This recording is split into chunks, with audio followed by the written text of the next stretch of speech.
할렐루야. 오늘 밤 호산나 찬양 아주 아름답습니다. 제자훈련, 사도훈련에 입학한 여러분들을 환영하고 주의 이름으로 축하를 드립니다. 사람의 일생을 살아가면서 인간의 결정적인 운명을 이루는 그러한 사건을 만남이라고 말합니다. 만남을 통해서 인간은 위대한 운명을 창조해 갑니다. 그래서 좋은 배우자를 만나서 일생을 행복하게 살아가는 사람도 있고, 또 좋은 친구를 만나서 성공하는 사람도 있습니다. 그러나 우리는 우리의 부모를 만나서 우리 인간의 결정적 운명을 결정하고 그리고 살아갑니다.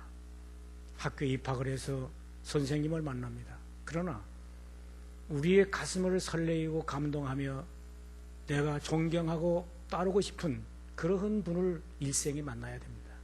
그분을 스승이라고 말합니다. 그래서 오늘날 학교는 있지만은 그 학교에서 학생들은 수없이 많이 있지만은 제자가 없고, 선생은 수도 없이 많이 있지만은 스승이 없다, 이렇게 말합니다. 교회도 일생 동안 목사로서 끝날 수가 있습니다. 교인들 돌보고 신방하고, 그러나 교인들을 자기가 존경받으면서 우리 목사님을 따라야지 하는 그런 제자가 이룰 수 있다고 하는 그런 목사는 성공적이고 위대한 사람이 되는 것입니다. 그러나 대부분의 교인들은 목사를 따르지 않습니다. 왜? 자기들 돌보는 하나의 사역자일 뿐이지, 그렇게 마음속에 우러나는 존경과 신뢰와 참으로 감동을 그를 통해서 받는다는 것이 약하기 때문에 그를 스승으로 모시는 그런 목사는 극히 드문 것입니다.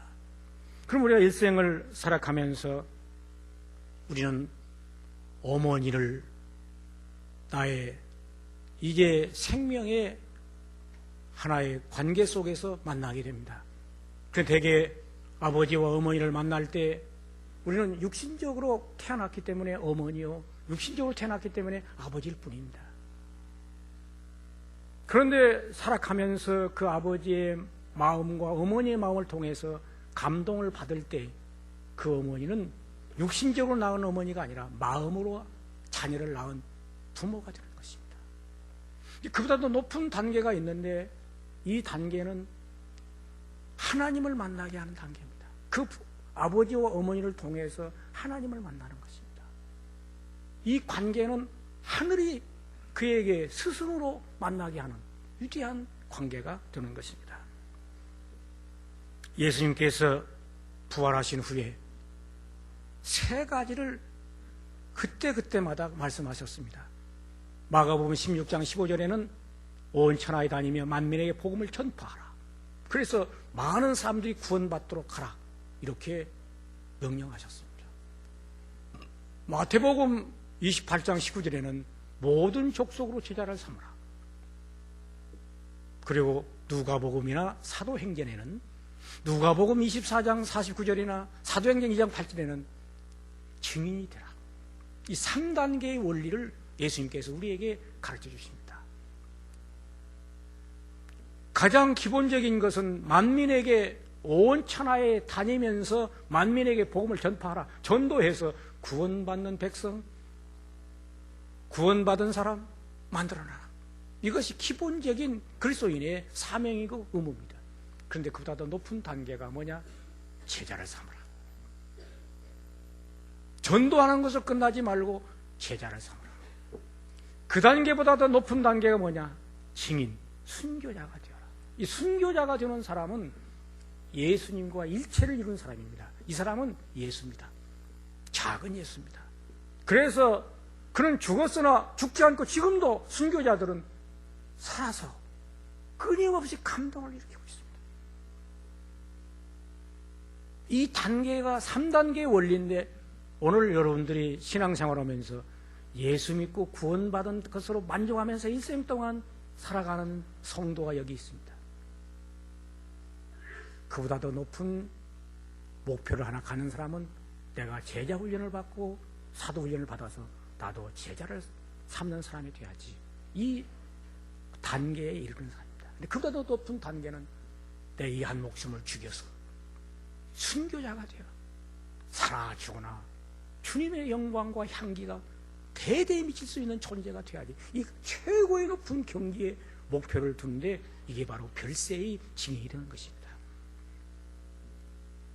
저는 오늘 예수님의 생애를 볼 때 구원받는 백성을 만들기 위해서는 3일이면 족합니다. 십자가에 죽고 부활이 3일이니까요.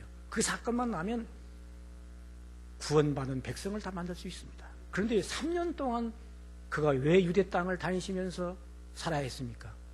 우리가 흔히 민중을 구제하고 불쌍한 사람 돌보기 위해서 3년 동안 다녔다 생각할 수 있지만 그런 거 아닙니다. 예수님이 구제했다고 해서 구제로 먹고 산 사람 없어요. 병 고쳤다고 해서 영원히 산 사람 없어요. 다 죽었어요. 그러면 예수님이 3년 동안 뭐 했느냐? 제자 삼는 일에 3년을 투자한 것입니다. 그 예수님의 생애에 있어서 결정적인 목표는 제자 삼는 일이었습니다. 왜? 교회가 제자 위에 섰습니다.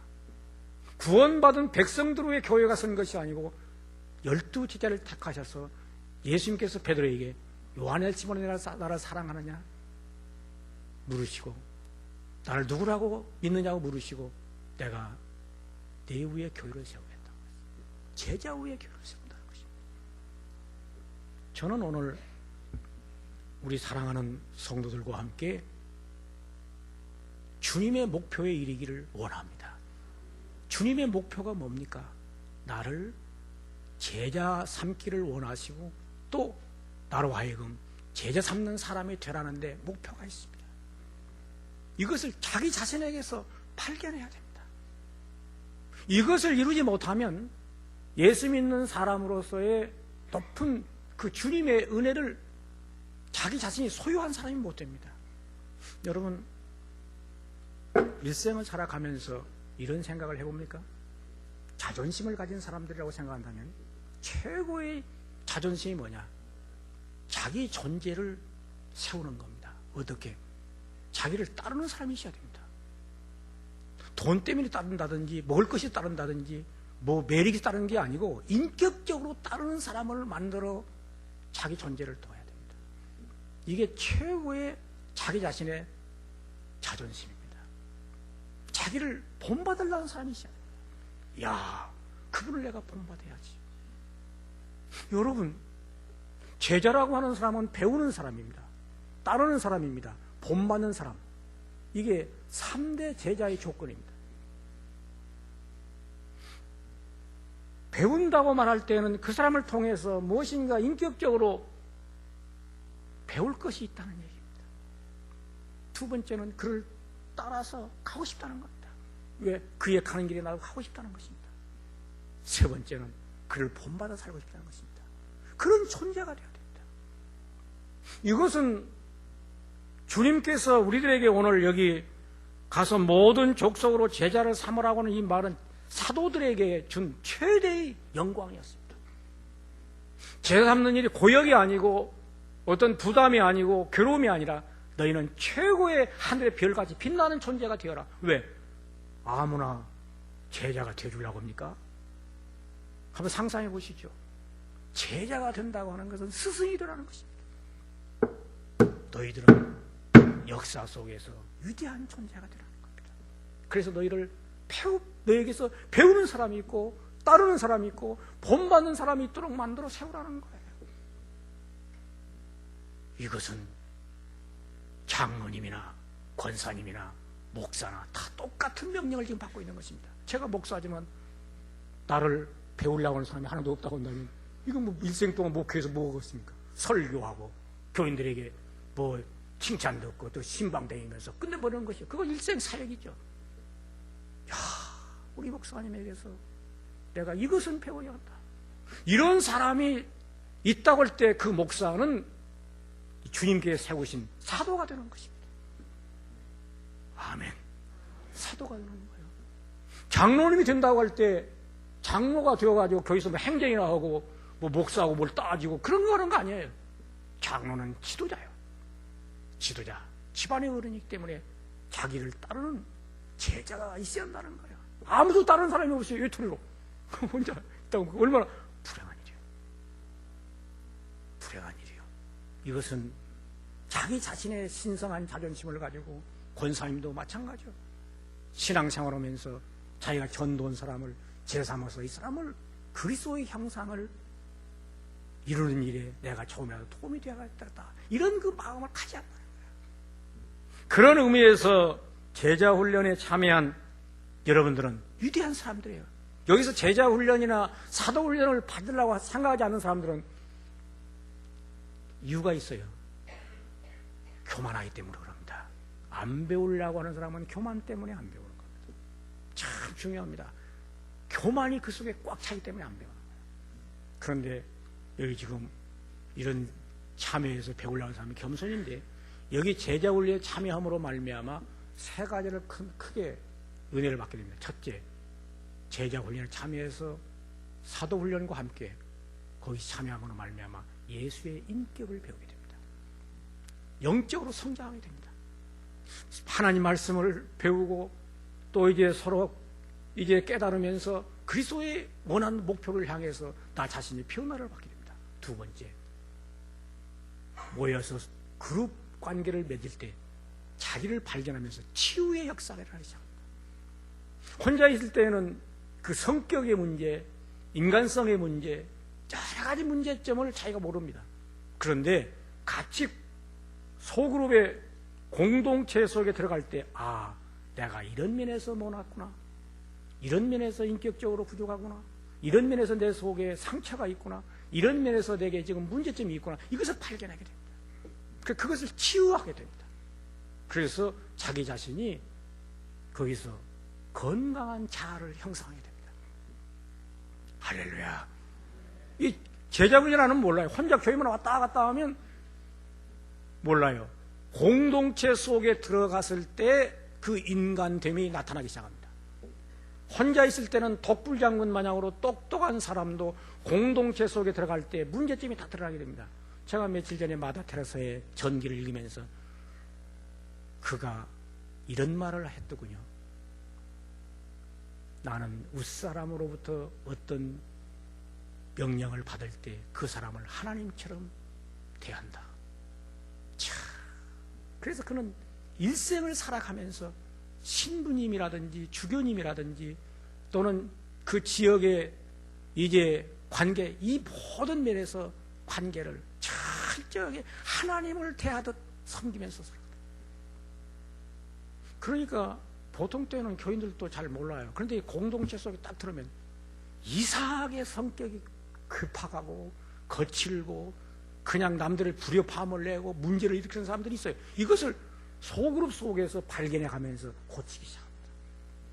그리고 거기에서 그 상처를 싸매주는 사람을 만남으로 말미암아 자기 자신이 건강한 자아를 형성하면서 행복한 자아가 됩니다.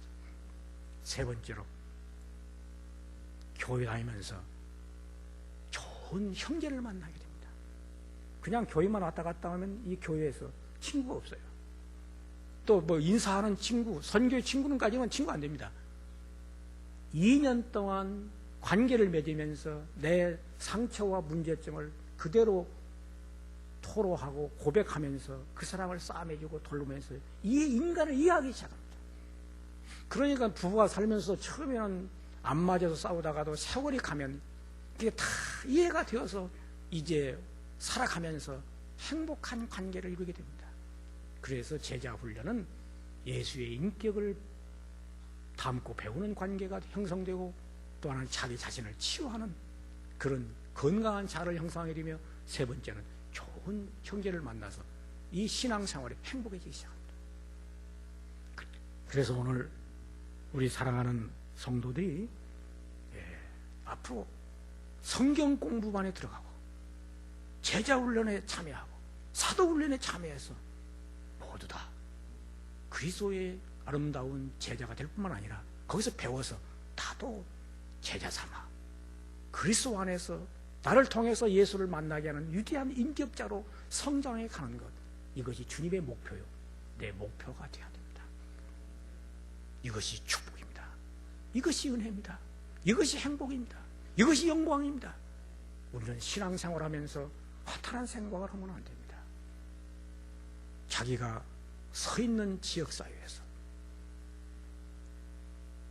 떠날 때 수많은 사람들이 우러러보는 존재로 만들어야 할 것이며, 회사에서 자기가 퇴직하고 물러가더라도 그분을 통해서 예수를 만나게 하고 그 인격이 우러러 높임을 받는, 그래서 무언의 사람들이 감동을 받아서 그를 따르고 싶은 마음 불러일으켜야 됩니다.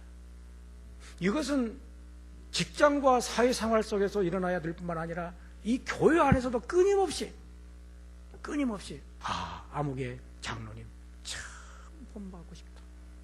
저는 가끔 우리 교회 장로님 가운데 그 순원으로 있었던 분이 나를 만나면 그래요. 목사님, 나는 평생에 본받고 싶은 사람이 있습니다. 난 줄 알았어요. 목사 그래 속이 없어요.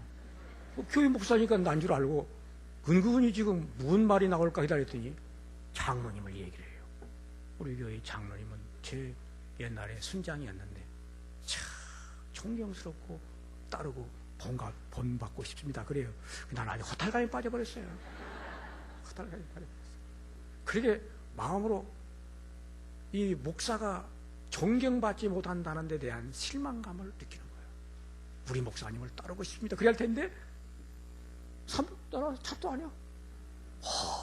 그런데 마음으로 기쁨이 생겨요. 왜? 그래, 목사는 부족하더라도 장로님은 위대해야지. 그래서 그 장로님을 본받고 따르고 싶다는데 감동이 들어요. 저는 우리 교인들이 끊임없이 순장님이나 권사님이나 모든 관계 속에서 따르고 싶다. 그래서 저는 여신도 회장을 하나 딱 세우고 그 여신도 회장을 돕는 수많은 그 팀들이 겸손하게 다 일하면서 1년 동안 영원히 지울 수 없는 추억. 그래서 제가 며칠 전에도 불러놓고 그런 말 했어요. 돈을 남기려고 사고지 마라. 그것 안 남겨도 된다. 행복을 남겨라. 행복을 남겨. 그래서 우리들의 만남이 그리스도의 형상을 이루고 행복을 남기고 영원히 지울 수 없는 추억을 남길 수 있는 관계와 형상을. 안 만났으면 좋았을 것을 공연히 만나가지고 괴로운다, 그런 생각하지 말고 이 행복을 남길 수 있는 관계를 만들어 1년 동안 잘 지내라고 호소를 했어요. 우리가 일생을 살아가면서 부부간의 관계라든지 친구간의 관계라든지 동역자의 관계라든지 모든 관계가 다 참으로 그리스도의 아름다운 그 형상을 남기는 그런 관계로 정립하고 한 생애가 사라지기를 축원합니다. 기도하겠습니다. 주님 감사합니다. 오늘 제자훈련, 사도훈련의 이 놀라운 축복을 우리에게 주시니 감사합니다. 오늘 우리는 아름다운 찬양을 들었으며 우리는 오늘 이 예배를 통해서 하나님의 영광을 보았으며 행복을 얻었으며 그리고 나 자신을 통해서 그리스도 안에서 새로운 세계를 보았습니다. 오 주여, 우리에게 은혜를 도와시고 날마다 새롭게 하여 주시옵소서. 예수님의 이름으로 기도하옵나이다. 아멘.